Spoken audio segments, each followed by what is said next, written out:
নামত দুৰ্নীতি কাৰ পকেটত ITCৰ 22 লাখ টকা বিধায়ক ঠিকাদাৰৰ লুণ্ঠন পলাশবাৰীত হয় আপুনি ঠিকেই শুনিছে উন্নয়নৰ নামত এতিয়া লুণ্ঠনৰ মুকলি বেহা পলাশবাৰী সমষ্টিত বিধায়কৰ ঘনিষ্ঠ হোৱাৰ সুবাদতেই এতিয়া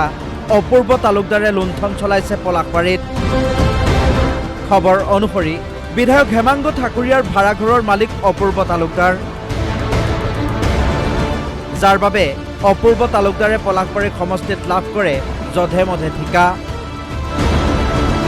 অংগনবাড়ী কেন্দ্ৰ নিৰ্মাণৰ পৰা শিশু উদ্যান নিৰ্মাণলৈ সকলো কামৰ ঠিকা লাভ কৰে এই অপূৰ্ব তালুকদাৰে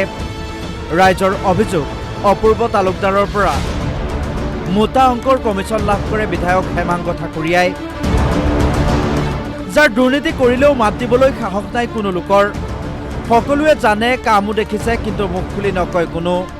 ৰব এতিয়া দেখুৱাইছো সমষ্টিটোত অপূৰ্ব তালুকদাৰে লাভ কৰা কামৰ নমুনা এয়া এখন শিশু উদ্যানৰ দৃশ্য উদ্যানখন নিৰ্মাণ কৰা হৈছে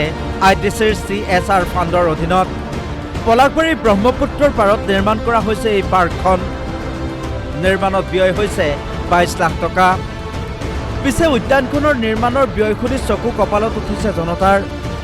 ৰাইজৰ মতে মূল্যবৃদ্ধিৰ প্ৰভাৱ পৰিছে এই শিশু উদ্যানখনত 22 লাখ টকাটো খৰচা নহয় এখন পাৰ্কত মুঠতে ইমান ফেচিলিটিও নাই ধৰক 22 লাখ টকাটো খৰচা নহয় অনুমানিক আৰু আমাৰ মতে মানে ইমান বস্তুও নাই চাবলৈ গ'লে কিনো আছে তাত একোৱেই নাই তো সম্ভৱে নহয় সেইটো কি আছেনো তেনেকুৱা 22 লাখ টকীয়া কিবা বস্তু আছেনে বাৰু আপোনালোকেও এপাক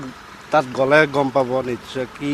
আছে নাছে না আজিকালি 22 লাখ টকাটোতো কম টকা নহয় গতিকে কেনেকৈ 22 লাখ টকা খৰচ হ'ল মুঠৰ ওপৰত উন্নয়নৰ কামত পলাশবাৰী সমষ্টিত চলিছে এতিয়া ব্যাপক অনিয়ম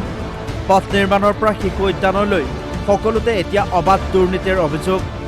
ৰাইজে বিচাৰিছে এতিয়া তদন্ত কিয়নো উন্নয়নৰ নামত কেৱল এতিয়া লুণ্ঠনৰ ওপৰত লুণ্ঠন চলিছে পলাশবাৰী সমষ্টিত ব্যুৰো ৰিপৰ্ট DY365